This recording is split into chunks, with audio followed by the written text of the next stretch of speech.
Good morning students. आज का हमारा जो टॉपिक होगा that will be classification of industries. So let us discuss classification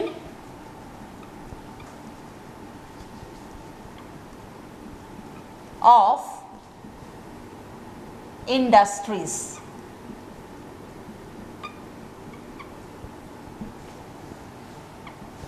मतलब कितने वर्गों में जो है इंडस्ट्रीज को बांटा गया है। तो यहाँ पे सबसे पहले मैं आप लोगों को बता दूँ मेन जो है हम टू जो है क्लासिफिकेशन ऑफ इंडस्ट्रीज पढ़ेंगे। The first one is agro based industries and the second one is mineral based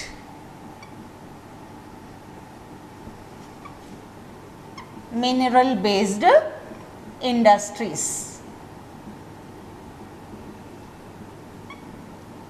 okay,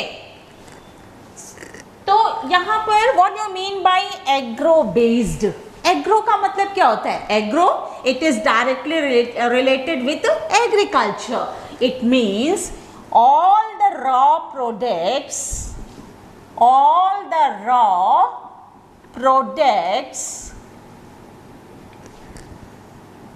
which we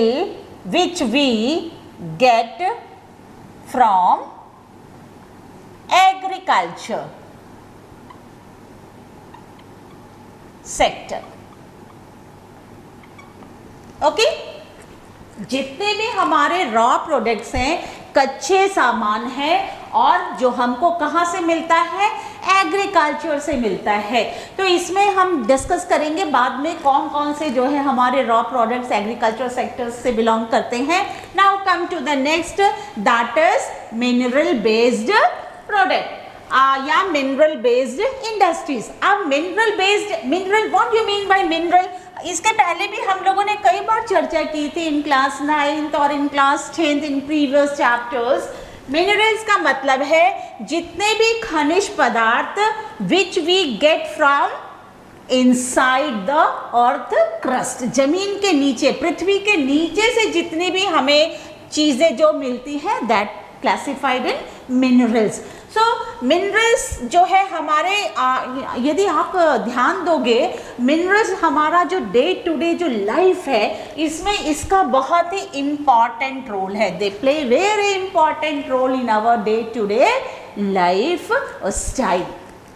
सो ये जो है दो तरह के, the first one is agro based industries and the second one is mineral based industries. अब हम example पढ़ते हैं, example of agro based industries. आप अपने घर में जितनी भी चीज़ें खाते हो या जितनी भी चीज़ें यूज़ करते हो that belong to agriculture sector, है कि नहीं? फॉर एग्जाम्पल कॉटन, हम कपड़े पहनते हैं ना, तो वो कहाँ से मिलता है? कॉटन से मिलता है। देन सिल्क भी हो सकता है, ओके। देन आपका ये सिंथेटिक मटेरियल भी हो सकता है।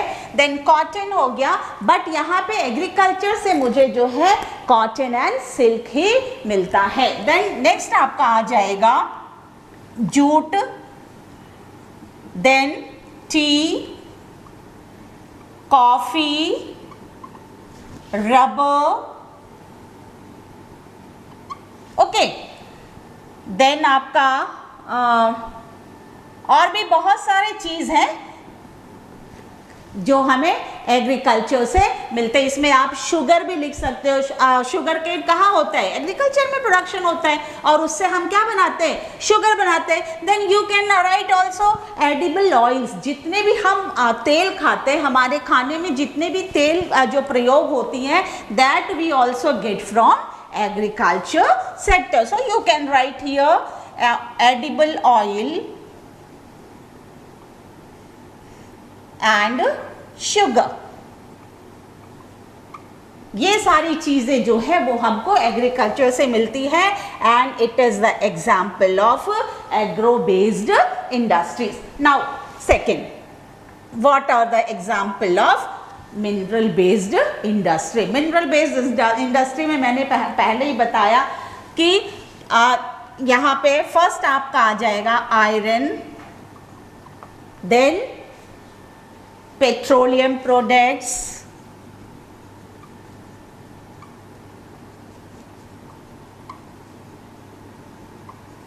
या पेट्रोकेमिकल भी इसको आप लिख सकते हो।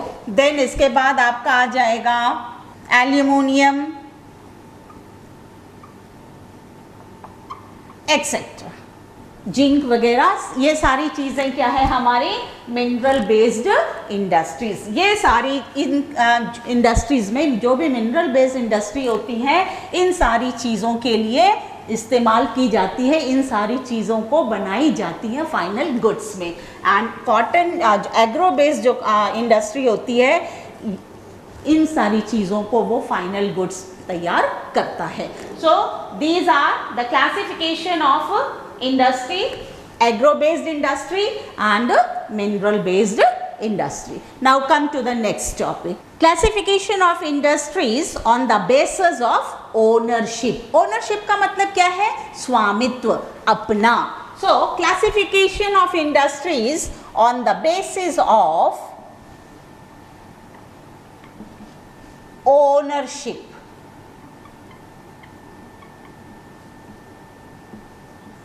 कौन इसका मालिक होगा? तो इसको बेसिकली 4 जो है तरीके से क्लासिफाई किया गया है, 4 कैटेगरीज में क्लासिफाई किया गया है। The first one is public sector, second one is private sector, third one is joint sector,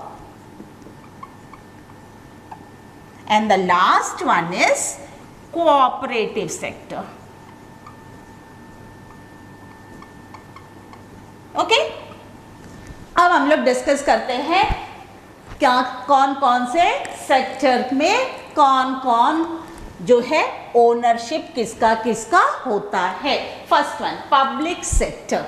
public का मतलब ही यहां पर हो जाएगा ये it is not concern with any private people और एनी प्राइवेट पर्सन। ये किसी एक आदमी का अपना जो है सेक्टर नहीं है। It is not the property of any private party, it is the property of public. इसका मतलब it is owned by, it is owned, ठीक है, it is owned and operated, owned and operated by the government agencies. ये कभी भी जितनी भी public sectors की जो इंडस्ट्रीज होती हैं ये सारी इंडस्ट्रीज पब्लिक की सेवा के लिए होती हैं, लोगों की सेवा के लिए होती हैं and it is directly owned and operated by the government agencies. Okay, so यहाँ पे 2 एग्जाम्पल मैं दूंगी आप लोगों को। The first one is BHEL, BHEL, BHEL and SAIL. These are the 2 examples of public sector industries. And what is the full form of BHEL? Bharat Heavy Electrical Limited. Okay, तो यहाँ पे क्या हो गया आपका Bharat heavy electrical limited, the full form of वेल। And what is the full form of SAIL? Steel authority of India Indian limited. ठीक है, steel authority of Indian limited. So ये दोनों प्योर क्या है? पब्लिक सेक्टर इंडस्ट्रीज है। Now come to the next, that is private sector. अब यहाँ पे जो है, जो प्राइवेट सेक्टर्स इंडस्ट्रीज है, यहाँ पे जो टर्म आ रहा है प्राइवेट, प्राइवेट का मतलब ये हो जाता है अपना, स्वयं का। तो it is owned and operated by the private people or the group of people। Group of people मतलब कई लोग जो है मिलकर जब किसी इंडस्ट्रीज को या कंपनी को रन करते हैं, that is private sector. It is owned and operated by the private people और the group of private people. तो यहाँ पे क्या हो गया, एग्जाम्पल, बहुत सारे एग्जाम्पल्स आपको मिलेंगे प्राइवेट का। जस्ट यहाँ पे सबसे पहला आपका आ जाएगा Tata motor, then Bajaj auto limited, है कि नहीं।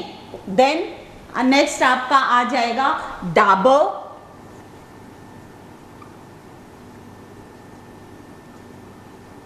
एक्सेट्रा।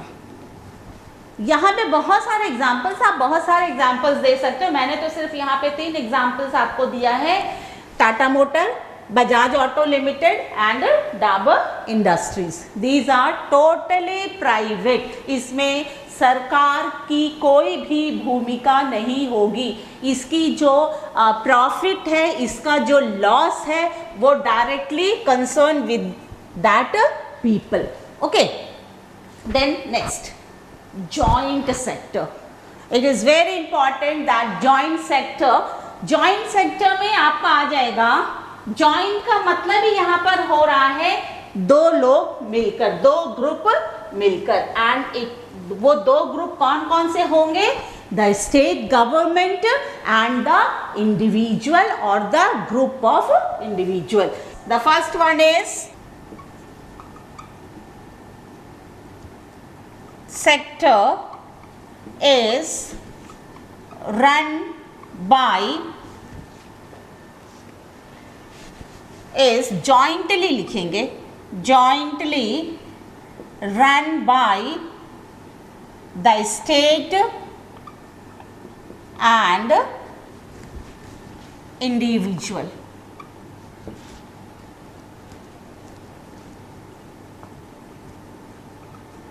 और the group of individual.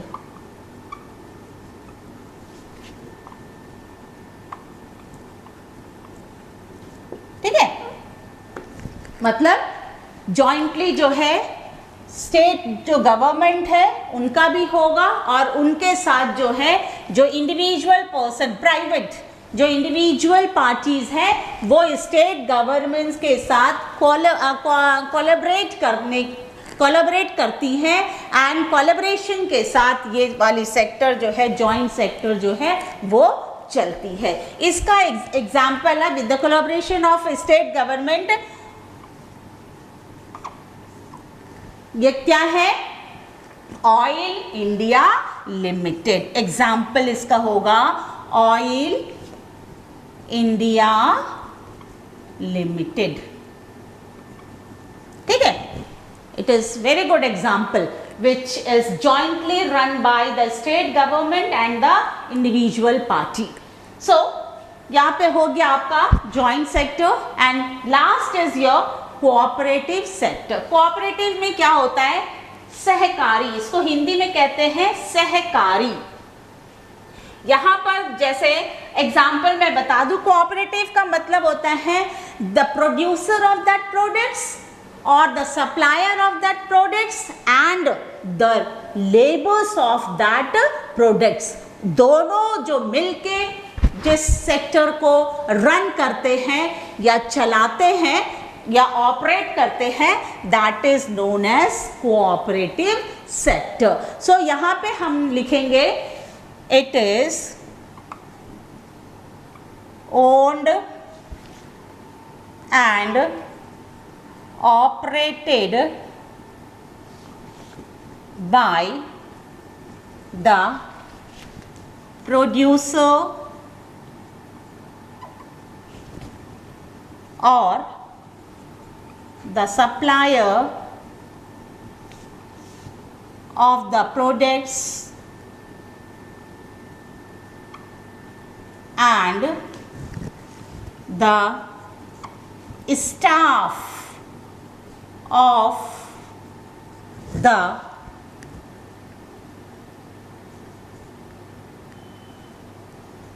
project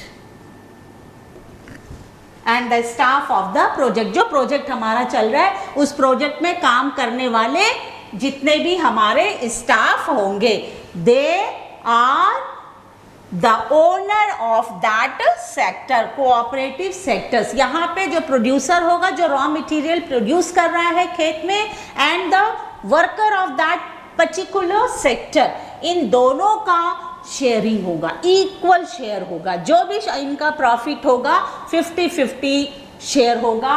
इसका सबसे अच्छा एग्जाम्पल होगा, first one is sugar industry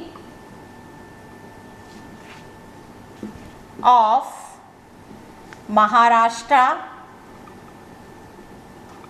and third coir industry of Kerala. ठीक है, तो ये शुगर इंडस्ट्री मतलब जितने भी हमारे जो शुगर केन होंगे, तो producers of sugarcane and the workers of that particular field, agriculture sector, इन दोनों का क्या होगा, 50-50 पार्टनरशिप होगा। एंड दोनों जो है उसके क्या होंगे, ओनर होंगे। एंड यहाँ पे coir, COIR, coir industry of Kerala, जो केरला का जो कॉयर इंडस्ट्री है, दैट ये भी example of cooperative sector. So this is on the basis of ownership, public sector, private sector, joint sector and cooperative sector. Now come to the next topic, that is, अब हम लोग discuss करेंगे agro based industry. What are the features and what is agro based industry. इसके पहले हम लोगों ने discussion किया था agro based industry and mineral based industry. Now we will discuss agro based industry.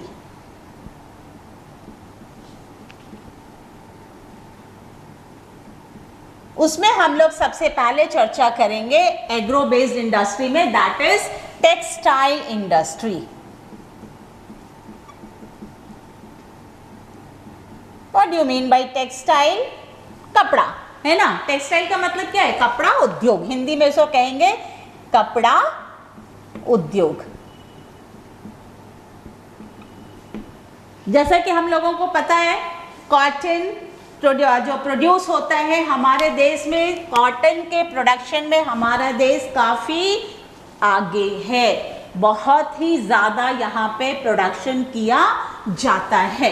तो चलिए सबसे पहले हम लोग पढ़ेंगे टेक्सटाइल इंडस्ट्री। तो सबसे पहले हम इसके पहले भी हमने आपको बताया था कि कपड़ा उद्योग जो है भारत में एक बहुत बड़ा उद्योग है। तो it is the backbone of economy of the country. Unique position, तो इसमें सबसे पहला लिखेंगे it occupies unique position in the economy of India. मतलब आर्थिक जो स्थिति है इंडिया की, उसको और भी ये क्या करता है, स्ट्रॉन्ग करता है। कौन सा फील्ड करता है, टेक्सटाइल इंडस्ट्री। स्ट्रॉन्ग कैसे होगा, एक्सपोर्ट होगा। जितना ज़्यादा हम मैन्युफैक्चर करेंगे, जितना ज़्यादा हम बनाएंगे, उतना ज़्यादा हम क्या करेंगे, एक्सपोर्ट करेंगे। और जितना ज़्यादा हम एक्सपोर्ट करेंगे, उतना ज़्यादा हमारे पास फॉरेन मनी आएंगी, और जितना फॉरेन मनी हमारे पास आएगा उतना ज़्यादा हम डेवलप करेंगे।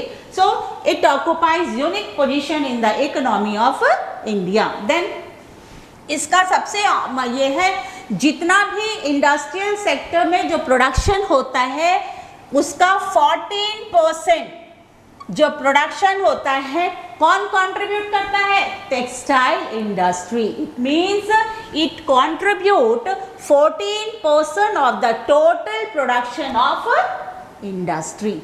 तो यहाँ पे ये कितना मेजर बात हुआ कि नहीं? So it contribute 14% to the industrial production. Then third आ जाता है यहाँ पे ये जो है it is second largest occupation, second largest sector भी बोल सकते हैं. सबसे पहला जो है द फर्स्ट लार्जेस्ट सेक्टर है that is agriculture sector and the second largest sector is your industrial sector. और वो भी इंडस्ट्रियल सेक्टर में टेक्सटाइल इंडस्ट्री. बहुत सारे लोगों को इसमें एंगेज किया गया है. Many people get employed here. So near about 35 million people engaged in this sector. सोचिए 35 millions of people यहाँ पे इस सेक्टर में उनको रोजगार दी गई है, उनको नौकरी दी गई है. Whether it may be private sector और it may be public sector.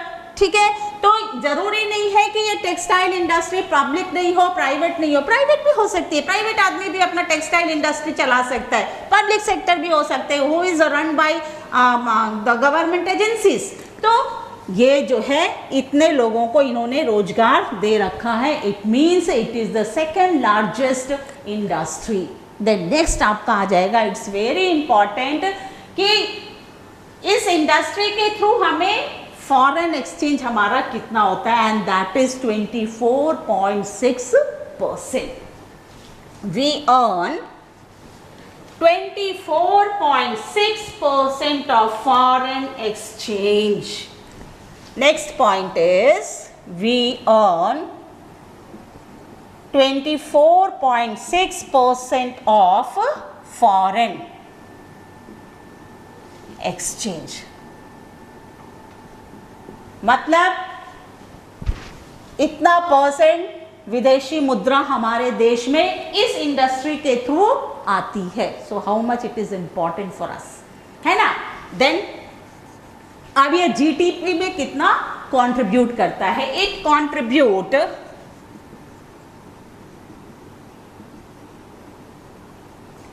4% towards GDP. So it contributes 4% towards GDP. GDP में ये टोटल यहाँ पे क्या होगा? 4% हमारे देश के जीडीपी में अपना कंट्रीब्यूट करता है. ठीक है, ग्रॉस डोमेस्टिक प्रोडक्ट. इसको हम यदि फुल फॉर्म इसका कहें तो क्या होगा? ग्रॉस मतलब पूरा बड़े पैमाने पे, कंप्लीट. डोमेस्टिक मतलब जो हमारे देश में बनाई जाती है, प्रोडक्ट मतलब सामान. हमारे देश में देशी सामान जो है बनाने का पूरा कंप्लीट जो है product, that is gross domestic product. अब नेक्स्ट आ जाता है, यही एक इंडस्ट्री ऐसी है जो सेल्फ रिलायंट है. सेल्फ रिलायंट मतलब आत्मनिर्भर. इसको अपने जो प्रोडक्ट को रॉ मटेरियल से फाइनल गुड्स में चेंज करने के लिए किसी दूसरे इंडस्ट्री या दूसरे सेक्टर पे डिपेंड होने की जरूरत नहीं है. It is self reliant. Self reliant मतलब आत्मनिर्भर. ठीक है, self reliant in the process of making final goods from raw materials. Okay, कच्चे सामान से, रॉ मटेरियल से फाइनल गुड का जो भी प्रोसेस होता है ये आत्मनिर्भर है, ये किसी और सेक्टर के ऊपर डिपेंड नहीं रहती है। सो लास्ट जो है इट इज़ वेरी इंपॉर्टेंट, और during first world war and second world war India क्या था? ब्रिटिश का कॉलोनी था, हम ब्रिटिश के अधीन थे, ब्रिटिश जो सरकार है वो हमारे ऊपर शासन करती थी। So during first world war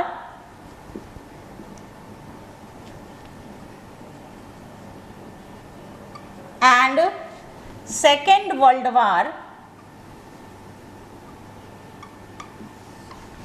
UK में, यूनाइटेड किंगडम में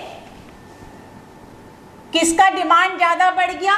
कॉटन टेक्सटाइल का डिमांड ज्यादा बढ़ गया। So in first world war and second world war India was the colony of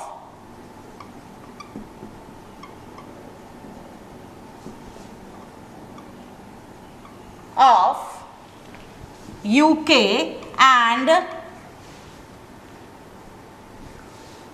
the demand of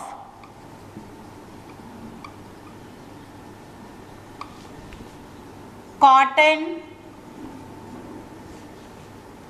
clothes in UK boost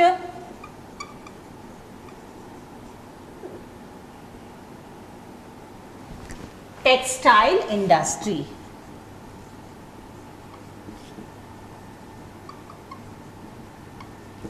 So during first world war and second world war United kingdom में जो कपड़े का जो demand था, cotton clothes का जो demand था, उसकी वजह से जो इन टेक्सटाइल इंडस्ट्री था इट वाज बूस्टेड, उसको और बढ़ावा मिला और बहुत सारे जो है इंडस्ट्रीज या फैक्ट्रीज खोली गई उस दौरान, ठीक है। और बहुत सारे जो है कॉटन कपड़ों को हम लोगों ने दूसरे देशों में एक्सपोर्ट किया। सो ये था आपका टेक्सटाइल इंडस्ट्री के ऊपर कुछ पॉइंट्स। तो मुझे आशा है आप लोगों को समझ में आ गया होगा। Now come to the next topic, that is अब हम टोटली जो है कॉटन के ऊपर डिस्कस करेंगे। ये तो था आपका टेक्सटाइल, टेक्सटाइल मतलब कपड़ा उद्योग। अब उस कपड़े उद्योग में हम सिर्फ अभी डिस्कस करेंगे कॉटन, सूती कपड़ों के ऊपर। Now the topic is cotton textile. तो यहाँ पे हम एक बात बोलना चाहेंगे कि near about 1600 cotton textile mills are there in India. कितने मिल हैं? 1000, नियर अबाउट, नॉट एकदम एक्यूरेट है, it is near about. So ये ह्यूमन मेड भी हो सकते हैं, human made fibre textile mills. अब नेक्स्ट आ जाता है, इन 1600 में 80% of mills are private, 18% mills are private and remaining 20% are either it may be public or it may be cooperative sector। या तो वो पब्लिक सेक्टर को बिलोंग करती है, मतलब गवर्नमेंट की एजेंसी चलाएगी, और it may B cooperative sector. Cooperative sector means producers भी होंगे एंड द वर्कर्स, दोनों का इक्वल शेयर होगा। सो यहाँ पे क्या मालूम चल रहा है? कॉटन का जो प्रोडक्शन होता है उसमें प्राइवेट सेक्टर्स का मेजर रोल है। प्राइवेट सेक्टर्स का क्या है? मेजर रोल है। Then third point is it is directly related with agriculture sector, isn't it? So it is, when it is directly related to agriculture sector, it means many people are also engaged in this sector। बहुत सारे लोग इस sector में engage होंगे। कैसे? पहला तो या तो वो प्रोडक्शन करते होंगे, दूसरा स्पिनिंग में होंगे, देन सेकेंड, इसके बाद थर्ड है वीविंग में होंगे, देन इसके बाद डाइंग में होंगे। डाई मतलब डाई करना कपड़ों को, कर है कि नहीं। देन इसके बाद डिजाइनिंग होगा, देन इसके बाद पैकेजिंग होगा, देन इसके बाद फाइनल में क्या होगा? टेलरिंग होगा। तो कितने सारे प्रोसेस होते हैं, सोचिए। पहला तो प्रोडक्शन, प्रोड्यूसर्स होंगे, देन उसके बाद जब प्रोड्यूसर्स के बाद जो है वो स्पिनिंग में जाएगा। स्पिनिंग के बाद what you mean by spinning? Spinning का मतलब होता है when we get thread, you can say thread from that fibre, धागा, धागा बनाया जाता है, सूत बनाए, हिंदी में आप उसको सूत कह सकते हो। जब हम उस कपास से सूत बनाते हैं या धागा बनाते हैं, उस धागे से ही तो कपड़ा बनता है, दैट इज स्पिनिंग। तो स्पिनिंग, इसके बाद वीविंग में जाता है। वीविंग मतलब बुनाई। बहुत सारी आपने देखी होंगी कॉटन साड़ीज या कॉटन जो है कपड़ों में बुनाई किया जाता है, दैट इज वीविंग। इसके बाद डाइंग होता है, कपड़ों में डिफरेंट कलर्स के कपड़े आते हैं, वो डाइंग होता है। और सारे प्रोसेस कहाँ पे होते हैं? मिल में होते हैं। इसके बाद आपका डिज़ाइनिंग होता है, कपड़ों पे डिज़ाइन किया जाता है। देन इसके बाद फाइनली उसको पैकिंग किया जाता है। देन इसके बाद जब वो कपड़े हम घर लेकर आते हैं, उस कपड़ों से हम क्या बनाते हैं? ड्रेसेस बनाते कि नहीं बनाते? तो उसके लिए मुझे टेलर की ज़रूरत होती है। तो टेलरिंग जो है वो भी इसी सेक्टर से रिलेटेड होता है। तो ये इतने लोगों को वो क्या देता है? एम्प्लॉयमेंट देता है, एंगेज करता है। तो सोचिए इन सारे प्रोसेस में कितने लोगों को वो रोजगार दे रहा है। It means it is very very important sector for generating employment, then यहाँ पे एक लास्ट पॉइंट मैं बताऊंगी कि जो हैंड स्पन खादी होता है, खादी का डिमांड आज भी हमारे देश में बहुत ज़्यादा है।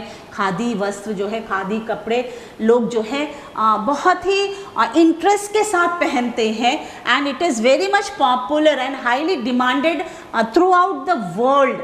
सो जो खादी स्पन है, दो खादी स्पन के थ्रू जो है कई लोगों को एम्प्लॉयमेंट मिला है in their homes as a cottage industry. Cottage industry मतलब घर बैठकर खादी कपड़ों को जो है एक डिज़ाइन देना, खादी कपड़ों को बनाना, दैट इज इसको कहेंगे घरेलू उद्योग। So that it also give employment to the weavers in their homes as a cottage industry.